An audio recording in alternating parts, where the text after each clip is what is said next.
Speravano che il contingentamento dei saldi li avrebbe arricchiti e invece per i commercianti del Veneto il ritardato inizio delle svendite estive, richiesto proprio dalla categoria per far fronte alla crisi dei consumi, rischia di trasformarsi in un clamoroso flop. Sono svendite al veleno quelle che inizieranno domani in Veneto, praticamente l'ultima regione quest'anno a partire con l'atteso periodo delle occasioni, posticipato in effetti di 2 settimane rispetto al resto del nord Italia.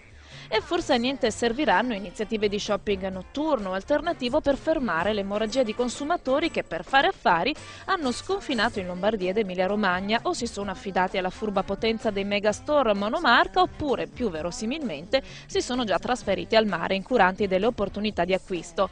Sia come sia, per chi come i commercianti si aspetta un rilancio delle vendite dopo una stagione all'insegna del ribasso o per chi come invece i consumatori dopo mesi a prezzi pieni si aspetta grandi occasioni, l'attesa è finita. Solo nella provincia di Padova si stima che per i saldi verranno spesi circa 52 milioni di euro, 3 milioni in meno del 2009. Ogni famiglia dedicherà circa 250 euro del suo budget alle svendite. I capi più richiesti, ancora una volta, saranno calzature, capispalla, camicerie e magliette. E infine attenzione ai soliti furbi, meglio diffidare degli sconti esagerati, consapevoli che, come ricordano le associazioni di consumatori, un saldo reale non va quasi mai oltre il 30%.